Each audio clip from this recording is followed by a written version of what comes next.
नमस्कार मित्रांनो. तुमच्यासाठी घेऊन आलो आहे सुंदर अशी कथा. तत्पूर्वी तुम्ही जर चॅनलवर नवीन असाल, तर अगोदर आपल्या या चॅनलला सबस्क्राईब करा. चला तर ऐकूयाच आजची ही सुंदर कथा.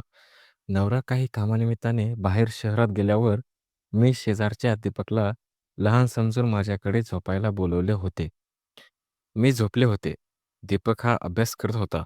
पण काही वेळाने दीपक हा पुस्तके बाजूला ठेवून माझ्याजवळ आला आणि त्याने माझ्या अंगावरती हात फिरवायला सुरुवात केली.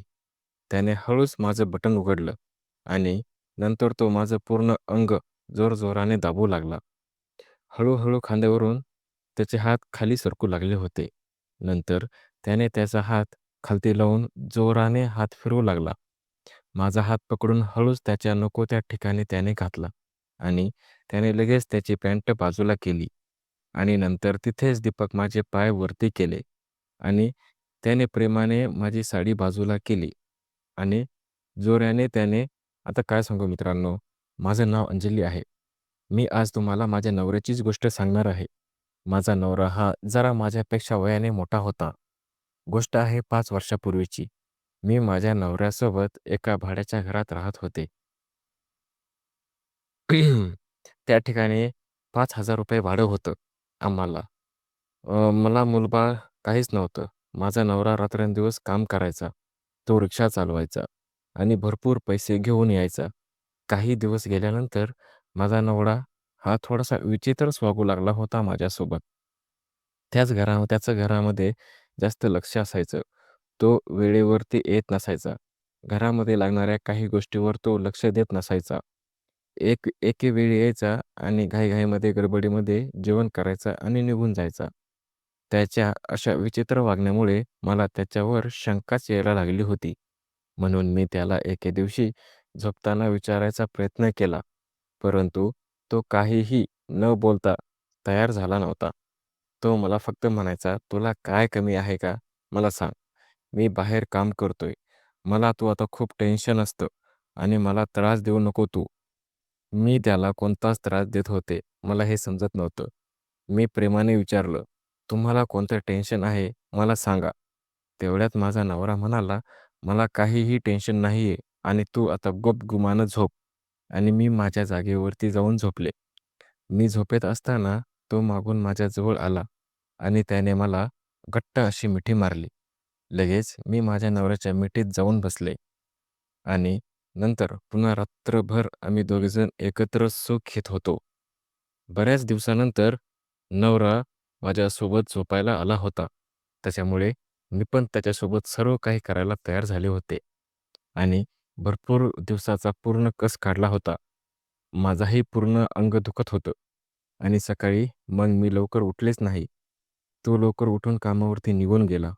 आता पुन्हा मला त्याच्याबद्दलची खात्री झाली होती, की तो कामाच्या टेन्शनमध्ये होता म्हणून आणि मी पुन्हा नॉर्मल होऊन घरात येईल हेच वाणी सर्व काम पाहू लागले. मी माझ्या नवऱ्याला कोणतं टेन्शन द्यायचं नाही, असं मी मनोमन ठरवलं होतं आणि मी सर्व घरातलं साहित्यही घेऊन येत असायचे. घरात लागणारे सर्व गोष्टी मीच पाहत होते आणि एके दिवशी माझा नवरा म्हणाला, "मी आज रात्री येणार नाही. माझ्या मित्रासोबत मी बाहेर चाललेलो आहे." मी म्हणाले, "ठीक आहे ना, परंतु मी एकटीच आहे घरी. तुम्हाला काही काळजी वाटत नाही का माझी?" का तेवढ्यात तो म्हणाला, "घाबरू नकोस. काही जर वाटलं तर मला तू फोन कर. मी जास्त काही लांब नसणार आहे. मी लगेच येईल तुझा फोन आल्या-आल्या. त्याच्यामुळे तू घाबरू नकोस. ओके?" असं म्हणून तो निघून गेला. नंतर त्याने मला फोन केला नाही आणि त्या रात्री मी एकटीच होते. झोपताना मला खूपच भीती वाटू लागली होती. म्हणून मी शेजारी राहणाऱ्या वनिताला म्हणाले, "अगं, वनिता, माझ्यासोबत झोपायला ये. माझा नवरा आज घरी नाहीये आणि मला खूप भीती पण वाटते."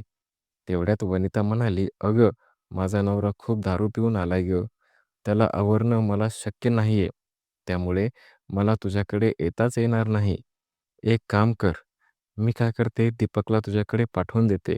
असं म्हणून तिने तिच्या मुलाला पाठवून दिले माझ्याकडे झोपण्यासाठी. तिचा मुलगा हा जेमतेम 17 वर्षांचा होता आणि तो नुकताच 11वी गेला होता.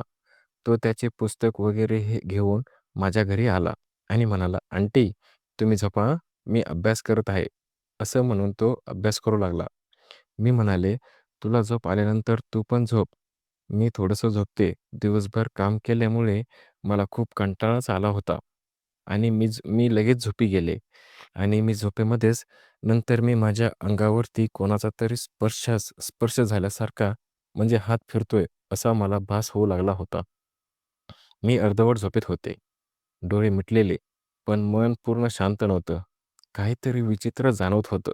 माझ्या शरीरावर मला हलकासा स्पर्श जाणवत होता. एखादी बोटं अगदी सहजपणे, हळुवारपणे माझ्या हातावरून, खांद्यावरून फिरत होती. सुरुवातीला वाटलं, की माझं काहीतरी भौतिक स्वप्न पडलं असेल. पण जसा-जसा स्पर्श स्पष्ट जाणू लागला, तसं-तसं माझं मन आता सावध झालं होतं. मी डोळे हळूच उघडून पडले. खोली अंधारात होता. बाहेरच्या बल्बचा थोडासा प्रकाश माझ्या खोलीत येत होता. मी हलकेच मान वर करून पाहिलं, तर दीपक माझ्या पलंगाजवळ बसलेला होता. त्याचं लक्ष माझ्या चेहऱ्यावर नव्हतं. तो माझ्या गालावरून आणि केसावरून हात फिरत होता. क्षणभर माझ्या अंगात एक शहराज गेला. मनात असं धस्स असं झालं. मी एकदम खटाकसारखा आवाज केला आणि दीपक तो आवाज ऐकून दचकला होता. त्याने हात त्याचे मागे घेतले आणि तो मागे सरकला. त्याच्या चेहऱ्यावर आता घाबरेपणा स्पष्टपणे दिसत होता. मी रागाने विचारलं, "काय करत आहेस तू दीपक?" तो घाबरत म्हणाला, "नाही आंटी, मला वाटलं तुम्ही झोपला आहात आणि केस तुमच्या डोळ्यात आले होते. मी काही वाईट हेतूने असं काहीच करत नव्हतो." मी त्याच्याकडे एकटक पाहत होते. माझं मन द्विधा परिस्थितीमध्ये होतं. तो फक्त एक मुलगा होता, पण त्याच्या स्पर्शात मला एक वेगळेपणा जाणवत होता. मी त्याला काही न बोलता उठून बसले. तो काही न बोलता त्याच्या पुस्तकासोबत बाजूला गेला आणि मी पाणी पिऊन झोपले. माझ्या मनात मात्र अस्वस्थता पसरली होती. मी डोळे उघडून पाहिले, तर दीपक हा अभ्यास करत होता. आता मला वाटले, मला स्वप्न पडलेले आहे. त्यामुळे मी पुन्हा झोपले आणि त्यानंतर मला पुन्हा एक स्वप्न पडले. त्या स्वप्नामध्ये दीपक हा पुस्तके बाजूला ठेवून माझ्या जवळ आला आणि त्याने माझ्या अंगावरती हात फिरवायला सुरुवात केली. त्याने हळूच माझं बटन उघडलं आणि नंतर तो माझं पूर्ण अंग दाबू लागला. हळू खांद्यावरून त्याचे हात खाली घसरू लागले होते. नंतर त्याने त्याचा हात खालती लावून जोराने हात फिरवू लागला. आता मीही हळूच त्याचा हात नको त्या ठिकाणी घातला आणि त्याने लगेच त्याची पॅन्ट बाजूला केली आणि नंतर पुन्हा तिथेच माझे दीपकने पाय वरती केले आणि साडी बाजूला ढकलली आणि पुन्हा तो जोरजोरात सुंदर वेळेचा अनुभव देऊ लागला होता. मला समजत नव्हते, की मी एवढी मोठी असूनही 16 वर्षाचा दीपक हा मला जोराने मारू लागला होता. आता माझी मला पालतं करून पूर्ण मागून काढून टाकली आणि उठून तो झोपल्यानंतर माझ्या अंगावरती तशी साडी फेकून जाऊन झोपला. मी उठून पाहते तर दीपक हा झोपलेला होता. मला वाटले पुन्हा माझ्यासोबत स्वप्नच पडले आहे. परंतु यावेळेला माझं अंग दुखत होतं. म्हणून मी पुन्हा अंगावरती विस्कटलेली साडी नीट केली आणि एका अंगावर झोपून गेले. सकाळी उठताना मला खूप त्रास होऊ लागला होता. मी लवकर उठून बाथरूममध्ये गेले. पाहते तर माझं पूर्ण अंग हे लाल-लाल झालं होतं. मला काहीच समजत नव्हते. मला काहीतरी शंका येऊ लागली होती. नंतर मी दीपकला बोलावून घेतले आणि विचारले, "दीपक, रात्री कोण आलं होतं का आपल्या घरामध्ये?" दीपक म्हणाला, "कोणी नाही." "का हो? असे मग तू रात्रभर काय केलंस?" मी विचारल्यानंतर दीपक मला म्हणाला, "काही नाही. मी थोडा वेळ अभ्यास केला आणि नंतर मी माझे पुस्तकं बाजूला करून झोपी गेलो. त्यानंतर मला माहीत नाही काय झालं ते." मी म्हणाले, "ठीक आहे." मग दीपक एकही शब्द न बोलता तिथून निघून गेला होता. आता मला काय करावे हेच कळत नव्हते. त्यानंतर मी माझ्या नवऱ्याला फोन केला आणि माझा नवरा हा कोणाला तरी बोलत होता. मला आता काहीच कळेना माझ्यासोबत काय चालू आहे ते. आणि त्यानंतर त्याने मला फोन केला आणि म्हणाला, "बोल, मी घरी येतोय." असं म्हणून त्याने फोनच ठेवून दिला. मी उठून घरातले सर्व कामं करू लागले. पण माझ्या मनात रात्रीचा तो प्रसंग सतत फिरत होता. त्या रात्री मी खूप विचार करत राहिले. तासभराने माझा नवरा परत घरी आला होता. त्याचा चेहरा खूप थकलेला होता, पण थोडासा आनंदही तो वाटत होता. आता मी थोडं नाराज होऊन विचारलं, "काय झालं होतं काल? फोन नाही, मेसेज नाही." तो सहजपणे म्हणाला, "सॉरी गं, माझा फोन बंद पडला होता. मित्राच्या घरी झोपलो होतो." मी काहीच बोलले नाही.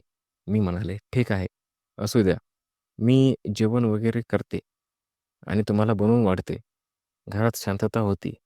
पण आता माझ्या मनात 2 प्रश्न होते. एक प्रश्न असा होता, की माझ्या नवऱ्याचा जो हल्ली घरापासून लांब राहू लागला होता आणि दुसरा दीपकचा, जो एका रात्रीच्या गोंधळात अनोखीपणे वागला होता. आता जेवण करून नवरा पुन्हा कामासाठी रिक्षा घेऊन निघून गेला होता. आता मला कुठेतरी माझ्या नवऱ्यावरतीच शंका येत होती आणि दीपकवरती हे मला थोडंसं डाऊट येत होतं. कारण जर मला स्वप्नामध्ये घडलेलं हे स्वप्न असेल, तर माझं अंग आणि पूर्ण शरीर सर्व दुखण्याची गरज काय? म्हणूनच मला दीपकवरतीही थोडासा संशय येऊ लागला होता. परंतु दीपक काही सांगायलाच तयार नव्हता. म्हणूनच मी एक प्लॅन केला. मी माझ्या नवऱ्याला सांगितले, "आता तुम्ही नंतर केव्हा केव्हा जाणार आहात?" तो म्हणाला, "कधीही, कधीही असते." तेव्हा मी त्याला सांगेल, "मी फक्त वाट पाहत होते, की माझा नवरा रात्रभर कधी बाहेर जातोय आणि मी पुन्हा दीपकला झोपायला कधी बोलावते." या वेळेला मी पूर्ण प्लॅनच केला होता. आता मला वाटले तसेच झाले. एके दिवशी माझा नवरा म्हणाला, "अगं, मला ना एका ठिकाणी भाडं लागलं आहे. ते थोडंसं लांबचं भाडं आहे. मला वेळ वेळ लागेल. मला पहाट पण होईल. तर तू जेवण करून झोप." आणि मला जे हवं तेच झालं होतं. पुन्हा मी शेजारच्या वनिताला म्हणाले, "अगं, झोपायला येतेस का?" ती म्हणाली, "अगं, तुला तर माहीत आहे ना गं, माझा नवरा कसा आहे ते. एक काम करते मी, दीपकला काय करते तुझ्याकडे पाठवून देते." मी म्हणाले, "बरं, पाठव मग दीपकला." दीपक तर पुस्तक घेऊनच तयार होता. तो लगेच म्हणाला, "आलोच." असे बोलतो माझ्यासोबत यायला तयार झाला. आमच्या घरात अंतर जास्त काही नव्हतं. एक घर ओलांडूनच होतं. त्यामुळे आम्ही पायी-पायी चालत जात होतो. आम्ही जात असताना मी पुढे-पुढे चालत होते आणि दीपक हा माझ्या मागे-मागे येत होता. मी जेव्हा दीपककडे मागे वळून बघायचे, तेव्हा माझ्या मागे एकटक नजर लावून तो पाहत होता. कदाचित माझ्या उंच आणि सडपातळ व्यक्तिमत्वामुळे आणि गोरा रंग असा माझा नाजूक चेहरा आणि माझ्या चालण्यात एक खास आत्मविश्वास होता, जे पाहून कुणीही क्षणभर थांबूनच जाईल. थोड्या वेळाने आम्ही आमच्या घरामध्ये पोहोचलो. वेळ पण खूप झाली होती. म्हणून दीपक म्हणाला, "तुम्ही झोपा काकू. मी काय करतो थोडा वेळ अभ्यास करतो." असे म्हटल्यानंतर मी म्हणाले, "बरं, ठीक आहे. एक काम करते. तुला पाणी वगैरे काही हवं असेल का? तर मी ते आणून ठेवते." दीपक म्हणाला, "नको. मी जेवण करूनच आलोय."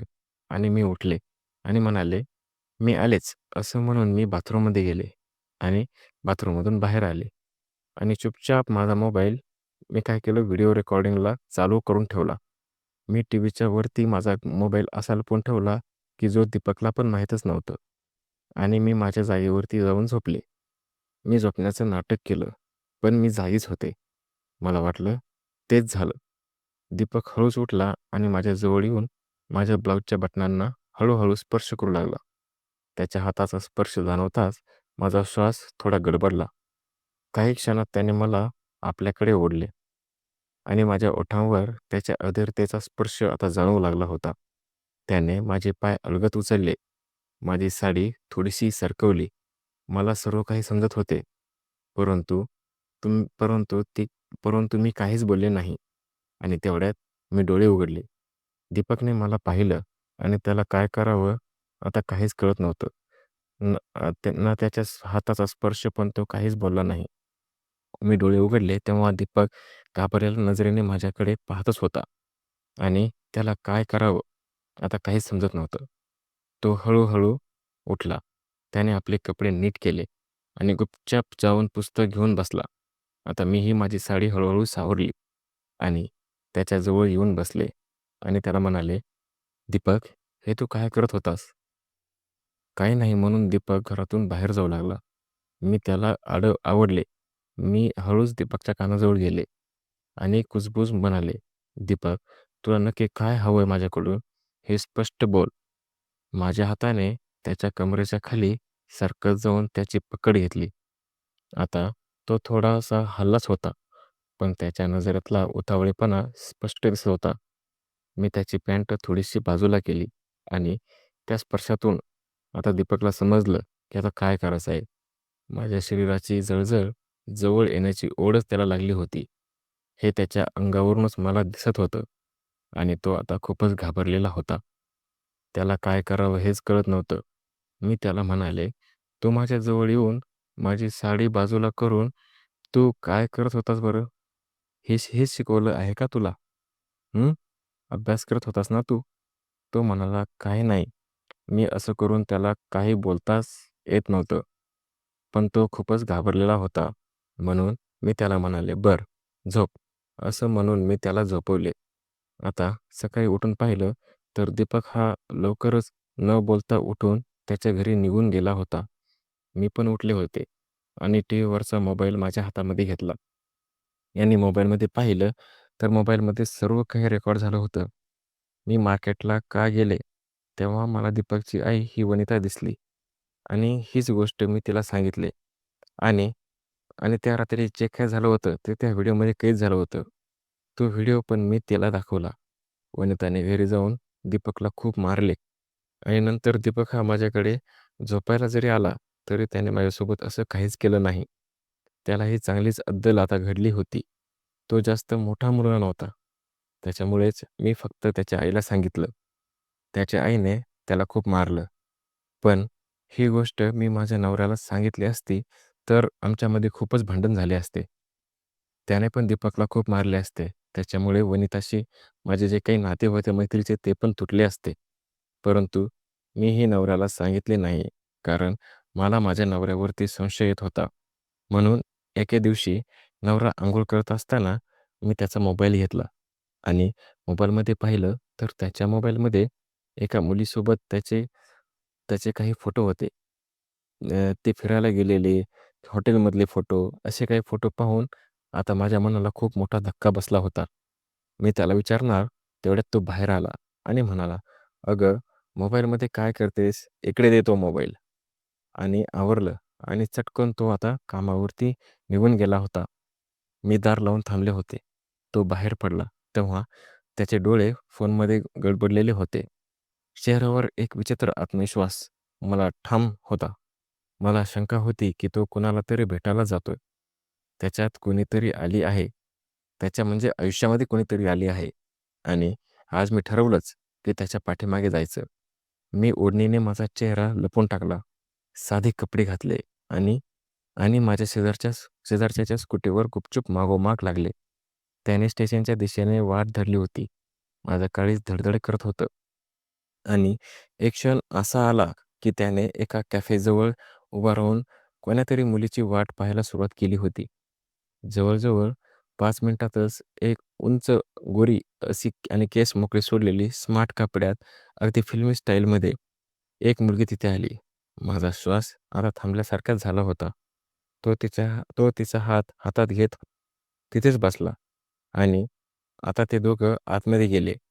मी समोरच्या गार्डनमधल्या झाडामागे लपून उभे राहिले. माझा श्वास खोल झाला होता. डोळ्यात चटकन माझ्या पाणी आलं. मग मी गप्प होते. ते दोघं आतमध्ये काहीतरी बोलत होते. ती हसत होती. तो तिच्याकडे बघतच होता. तो नवरा अनावधपणे जो माझ्यासोबत गप्प राहत होता, असे कुणाला तरी वेळ देण्यासाठी इकडे येत होता. दुसऱ्याच्या रंगात रंगलेला होता. माझ्या हातात फोन होता. क्षणभर वाटलं की फोटो काढावा आणि पुरावा ठेवावा. पण नाही. मी गप्प बसले. एक स्त्री म्हणून माझा अहंकार दुखावला होता.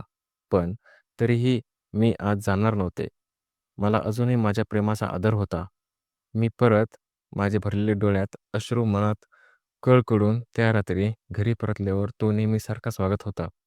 खूप थकलोय ऑफिसमधून असं मला म्हणाला आणि झोपायला चालू केला. मी मात्र गप्प शांतपणे मला खूपच राग येत होता. माझा नवरा तो चक्क मला फसवत होता. तो बाहेर रात्रंदिवस काम न करता एका मुलीसोबत त्याचं लफडं चालू होतं. तो तिला घेऊन फिरत असायचा आणि असं झाल्यानंतर एके दिवशी मला म्हणाला, "अगं, मला आहे ना मित्रांसोबत फिरायला जायचं आहे. 4 दिवस तरी लागतील मला. आम्ही बाहेर खूप लांब चाललो आहोत." मी म्हणाले, "ठीक आहे." आणि मी रागातच होते. मी माझ्या नवऱ्याला आता घटस्फोट देऊ का? असा विचारच करत होते. आणि असा घटस्फोट देऊन मी माझ्या आई जाण्याचा विचार करतच होते. परंतु मी नंतर असा विचार केला, की घटस्फोट दिल्यानंतर तर मी आई-वडिलांसोबत किती दिवस राहणार आहे? ते तरी मला किती दिवस सांभाळतील? म्हणून शेवटी मी एकटेच राहण्याचा विचार केला. त्यामुळे मी माझ्या नवऱ्यामध्येच बदल घडवण्याचा प्रयत्न केला. परंतु 4 दिवसानंतरही माझा नवरा काही वापस आलाच नाही आणि नंतर मला समजले, की तो आता ज्या ठिकाणी फिरायला गेला आहे ना, त्या ठिकाणी त्याला पोलिसांनी अटक केली आहे म्हणून. मला अगोदर थोडीशी भीती वाटली, की त्याला पोलिसांनी का अटक केली आहे बरे? पण विचार केला, चला आपलाच नवरा आहे, बघूया. नंतर ही गोष्ट मला टीव्हीमध्ये पण कळाली, की त्या मुलीला माझ्या नवऱ्याने फिरायला नेऊन तिकडून एका कड्यावरून ढकलून दिली आहे आणि ती मुलगी मरण पावली आहे. तिच्या बदल्यात त्याला अटक केली आहे. तो आता सुटू शकत नाही. त्याला खूप मोठी शिक्षा झाली आहे. माझ्या नवऱ्याने मलाही फसवलेच होते आणि एका निष्पाप मुलीचा बळीही घेतला होता आणि तो जेव्हापासून त्या मुलीसोबत लफडं करत होता, तेव्हापासूनच त्याच्या वागण्यात आणि बोलण्यात खूपच मोठा फरक पडला होता. हे मी अनुभवलेच होते. आता तो थोडासा वेगळाच वागत होता. थोडासा त्याच्या डोक्यावरतीही परिणाम झालेलाच होता. मानसिक रोगी असल्यासारखं तो माझ्यासोबत वागत होता. पण मी तरी काय करणार? मी एक अबला स्त्री म्हणून मी त्याचा विषय सोडून दिला होता. हेच मला खूपच संशय वाटत होतं. मला खूप दुःखही वाटू लागलं, की मी माझ्या नवऱ्याला घटस्फोट देणारच होते. परंतु त्यांनी एका मुलीचाही जीव घेतला होता. हे ऐकून मला तर खूपच राग येऊ लागला. त्यामुळे मी त्याला पाहायलाही गेले नाही. तो कुठे आहे? काय करतोय? कोणत्या जेलमध्ये आहे? कसा असेल? याचं मला काहीच देणं-घेणं नव्हतं. असं म्हणून मी थेट माझ्या आई-वडिलांकडेच निघून आले. आता मी माझ्या आई-वडिलांपाशीच राहते आणि मी स्वतःचा एक व्यवसाय चालू केला आहे. मी आई-वडिलांच्या घरातूनच तो व्यवसाय मी सांभाळते. तो मी छान प्रकारे चालू पण केला आहे. त्यांनाही ₹2चा हातभार माझ्यामुळे लागला आहे. असे माझे आयुष्य चालूच होतं. रात्री झोपायच्या वेळी मला त्या दीपकची आठवण झाली. आता मला त्याच्यावर खूपच दया येत होती. मी त्याला मार खाऊ घातला होता. याचाच मला पश्चात्ताप होत होता. एके दिवशी दीपकसारखाच मुलगा माझ्या घरी आला होता. आई-बाबा लग्नाला गेल्यावर मी त्याला माझ्याकडे झोपायला बोलवले होते. पण हा जरा दीपकपेक्षा हट्टाकट्टा होता. मित्रांनो, कथा खूप मोठी आहे. पुढे काय झाले ते मी तुम्हाला पुढच्या भागामध्ये सांगणारच आहे. त्यासाठी तुम्ही जर आपल्या चॅनलवर नवीन असाल, तर चॅनलला अगोदर सबस्क्राईब करा. नक्की सबस्क्राईब